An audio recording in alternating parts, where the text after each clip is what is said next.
விசேட விதமாக அண்மையில் கிளிநொச்சி மாவட்டத்தில் அதிகரித்த மதுபான சாலைகளை உடனடியாக அதனுடைய அனுமதி பத்திரங்களை நிறுத்தி மூடுவதற்காக நாம் இன்று பேரணியாக ஒன்று சேர்ந்து எங்களுடைய மேன்மை தங்கிய ஜனாதிபதி அவர்களுக்கு ஒரு கடிதத்தை அரசு அதிபர்களாக அனுப்பி வைத்திருக்கிறோம். இன்று மது அற்ற பிரதேசமாக இருந்த கிளிநொச்சி மாவட்டம் மதுபான சாலைகளால் நிறைந்திருக்கிறது. குறிப்பாக சிறுவர்கள், இளையோர்கள் என்று பலரும் பாதிக்கப்படுகிறார்கள். இன்று மது பிரியர்கள் அதிகரிக்கப்பட்டிருக்கிறார்கள். இதனால் அதன் வடுக்களை அனுபவிக்க முடியாமல் வீதிகளிலே அலைந்து திரிகின்ற எங்களுடைய அம்மாமார், எங்களுடைய சகோதரிகள் தங்களுடைய வாழ்வை பாதுகாக்கும் பொருட்டு மத குருக்களிடமும் அது சார்ந்த அமைப்புகளுடனும் குறிப்பாக வடக்கு கிழக்கு மறுவாழ்வு அமைப்பிடமும் அவர்கள் கேட்டதற்கிணங்க நாம் எல்லோரும் ஒன்று சேர்ந்து அவர்கள் சார்பாக இன்னும் விசேட விதமாக இந்த கிளிநொச்சி மாவட்டத்தை நல்ல மாவட்டமாக வடிவமைக்கும் நோக்கிலே இந்த மதுபான சாலைகளை களைந்து ஆரோக்கியமான சமூகத்தை உருவாக்க நாம் ஒன்று சேர்ந்திருக்கிறோம்.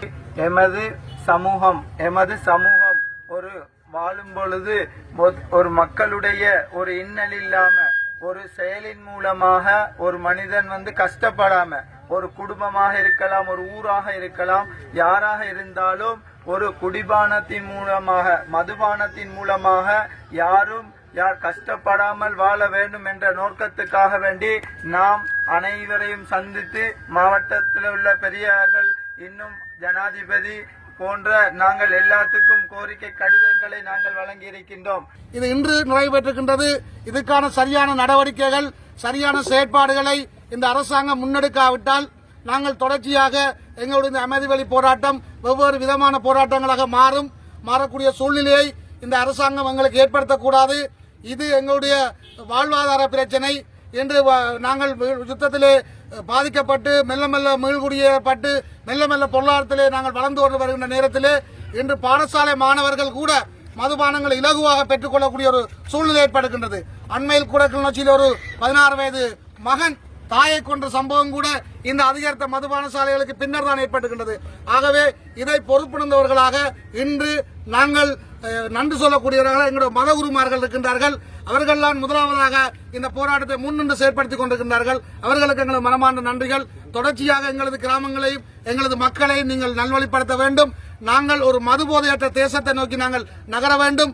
நாங்கள் இந்த மதுபோதையற்ற தேசத்தை நோக்கி நகர்ந்தால்தான் நாங்கள் மனிதர்களாக வாழ முடியும், நல்ல பொருளாதாரம் உள்ளவர்களாக வாழ முடியும், கல்வி கற்றவர்களாக வாழ முடியும். எங்களது கல்விகளை சீரழித்து நாங்கள் எல்லோரும் மதுபோதைகளுக்கு அடிமையாக வாழ்ந்தோம் என்று சொன்னால் நாங்கள் மிருகங்களை விட மிக மோசமாக மாறக்கூடிய சூழ்நிலை இருக்கின்றது.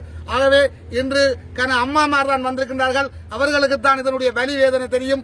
ஒரு நேரம் தனது கணவனோ அல்லது தனது வீட்டில் வருமானம் உழைப்பவர்கள் மதுபான சாலைக்கு காசை கொடுத்து போட்டு வந்தால் அன்று அந்த பிள்ளைகளுக்கு சாப்பாடு கொடுப்பதற்கு எவ்வளவு தூரம் கஷ்டப்படுவோம் என்பது இங்கே வந்திருக்கின்ற அம்மாமாருக்கு தான் தெரியும். அதனால்தான் நிறைய பெண்கள் இந்த போராட்டத்தில் பங்கு பெற்றிருக்கிறீர்கள்.